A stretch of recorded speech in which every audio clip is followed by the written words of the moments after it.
Welcome back to your INFJ Hermit Mode Glow Up. Today is all about rebranding. So we're doing a series of 10 videos and today is all about setting and achieving goals as an INFJ. And trust me, after having worked with thousands of INFJs, I can tell you one thing for sure. The things that we need in order to set and achieve goals and in order to feel fulfilled in life are different than what mainstream media is telling us. There are some things we have to go deeper in and other things we can completely neglect.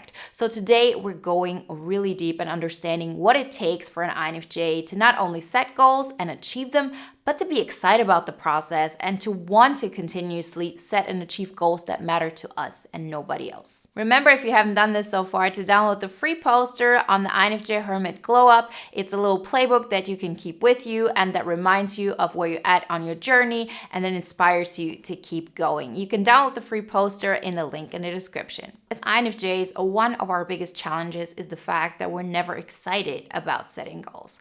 We have already played out so many scenarios in our mind of, if I do this, then yeah, maybe those external things will happen, but I won't feel any different because we've done it so often. We see what people left and right of us are doing, and then we emulate that. At least when we were children, when we were younger, we tried that because we look at them and they seem fulfilled through that. They seem excited. There's certain accolades that are portrayed as the thing everybody wants. And once we start going after those things, we recognize I don't feel any different. It doesn't make me feel better. I don't feel fulfilled. And therefore, I'm not going to get motivated to continue on that path. And so there's this feeling in our stomach of something is wrong. I'm not excited about that. I'm never going to be part of that society. I'm never going to be part of, this lifestyle where people are all excited about achieving those goals. And again, it seems great from the outside because the people who are doing it seem so excited, but it just doesn't excite me. And then for the longest time, I thought, okay, maybe people are just pretending to be excited. But, once you get to know people a little bit better, you see, no, there are actually people out there who are excited about those things, who are excited about going after things that everybody is going after. But that being said, just because people get excited about certain things that you're not getting excited about, that does not mean that you can't feel that excitement for yourself. Because think about it, isn't one of the best things about this glow up to actually want to grow in a direction that you find meaningful, where you wake up in the morning and you can't wait to take on the day? This is the kind of feeling we're chasing because that's the feeling that makes you feel fulfilled, alive, excited about life, and it feels like you. And that's what we want to achieve. Because despite popular belief, it does not work to say, oh, I have to get excited about something and then I'm going to take steps, right? This is something that as INFJs is more important than it is for other types. Because the thing that we lack is actually the motivation to take action. Some of us are better than this. Some of us have a real difficulty with it. But as a general group, SE, our last function, is our last function, meaning it's something that we value, it's something that we see in others and it excites us, but it's not something that we readily do that really gets us going. And, SE as our last function is actually the thing that makes us take action in the real world. So what we have to do is to start taking action and then we're going to feel like it. And this is something we just have to remember. Maybe you can get reminded by that by looking at the playbook. Maybe you'll get reminded by that by, joining our community, by being here, by having this as a constant reminder. We as INFJs, we have to get to a place where we get excited about taking the next step. We have to take a step, then create a result that excites us, and that in return will excite us to take the next step. But that will only happen if you take steps that are exciting to you, that make you feel like you're living an epic life, that make you feel like, oh, I proved to myself what I'm capable of, what my potential is. It's actually me who's taking that step, and I'm proving to myself that I matter to myself, that my future matters to me. It's really all about taking action first in a direction that you theoretically know is going to make your life better.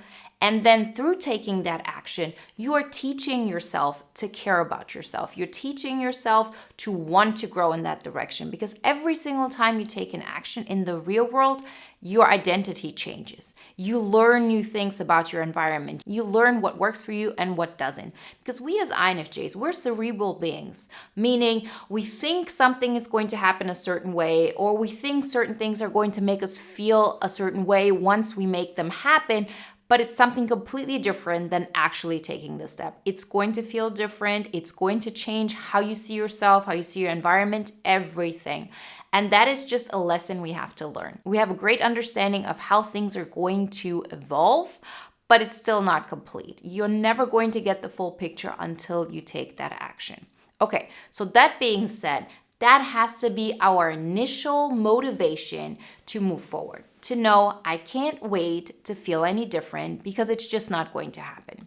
So you always have a choice, specifically in your hermit mode vibe, right? You have the time, you have the space, you have the energy to think about those things and to recognize, okay, I have two choices. I can either continue the road I've been taking so far, and it's probably not going to get worse than that, right? Maybe some things are going to decline, but that's something I can rely on. It's my default state and it's okay. Like, there's nothing to really be afraid of here. But if you say, I do want my life to be different. I know there's potential in me. I know there's excitement within me. And now that I am in hermit mode, I actually have the opportunity to hear myself much more, because I don't have those external noises all the time that we pick up so easily. So that being said, we have to start setting goals.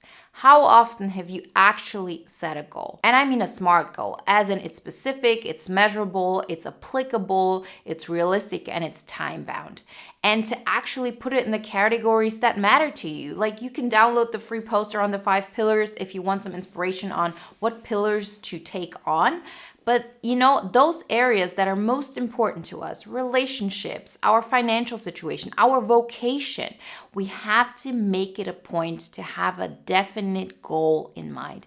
If you're not setting that goal, you're not going to learn to want to take it. I personally had this for the longest time with wealth management or prosperity, because as an INFJ, I always felt like, who cares about that? That's not what life is really about. It's all about, friendships and connections and experiencing life on a deeper level. But because of that judgment, I never allowed myself to care about prosperity. And now, having learned how to care about it, I not only make immense, improvements in that area, and I actually grow when before I was just avoiding this topic altogether. But on top of that, I have learned that I don't have to make compromises on my integrity because of that. I can just know, okay, having prosperity gives me more freedom. It gives me more choices. I can help people more. Like, there's so many great benefits on taking on the responsibility of creating your life. And this example of prosperity, of wealth management, of creating, let's say, a better financial world for you, you can apply this to every area of your life. There's so many INFJs who, for example, want to have a partner but are hesitant on joining online dating, right? It doesn't have to be something like Tinder. There are enough credible sites that you can join, that you maybe pay a membership for, and you actually start making progress in this area. Because the thing we have to learn is that through setting goals, we actually have done the very first step to making our life come true the way we want. We as INFJs, in general, our default state is always going to be laid back. It's always going to be, let me be the observer. Let me, allow everybody around me to take charge. But when we do that, we really are saying goodbye to the option of creating our own life. And the great thing about this is, once you start taking action towards your goals, you start feeling excited about it. You want more of that. You see all the power that you do have. So I've been the person who invested the least amount of energy or time necessary to get something done. But I recognize that just because I'm good at this as an INFJ, that I can optimize the situation, it's still never going to make me feel like, I'm living beyond the norm. I'm living something outside of, my default state. We all have the potential to create amazing results in our lives as INFJs. We just have to look at the situation from a different angle than most people are, because we have different challenges and we also have different advantages. One of our greatest advantage is our vision. It's our, way of experiencing something before it has happened. But our challenge is to actually start taking action and to actually define the things we want on paper, in theory, and then take action in order to get excited and not wait for things to happen the other way around. So if you think about this, what do you want to define for yourself? So now that 2024 is just around the corner, it's the perfect time for your INFJ rebrand. You have to decide for yourself what you want to have achieved by, let's say, the end of the year, or in a month, or let's say 6 months. And stop looking at it from the perspective of, oh, I'm not going to achieve this anyway, so I'm not going to set that goal. Yes, it should be realistic, but please set that goal. We're going to talk about how to get there in the next step. But if you're not even willing to set that goal, things are not happening. And again, remember, you're not doing things in order to achieve some external, accolade or some external goal that other people define is important to you. It can be that you say, my goal is to work less. My goal is to have more vacation. My goal is to have more free time. But it has to be specific. Like, it can't be, I just want to have more time. It has to be, I want to be able to take off 30 days this year and still be able to, take care of all my obligations. It has to be that specific. You really have to look at this from the SMART goals perspective. Remember, you can look this up online. SMART goals, super important. Then, and this is another crucial point, we have to start tracking. You have to start tracking your improvements. You have to start tracking what you have accomplished. So let's say your goal is to, have a healthy partnership by the end of the year. Yes, there are a lot of things that we can't really put into our, locus of control. In the end, you can't really choose to find the perfect partner. But what you can do is to say, I'm going to talk to at least one person a week, the latest by, let's say, Friday.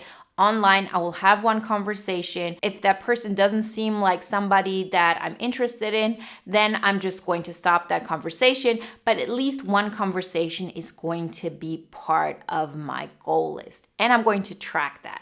So remember, we want to set goals that are very specific to us. And another thing to remember is we want those goals to be externally observable goals. So something like, I'm going to be over a certain person isn't really externally observable. What would be an externally observable goal is, for example, I'm going to have handed in 10 applications by the end of June 2024. That means I want to have done these 10 steps beforehand. By the end of May, I will have handed in those 3 applications, and so on. Through that process, we learn 2 main things. First off, we actually recognize the discrepancy of what we think we're able to do right now and what we're actually able to do.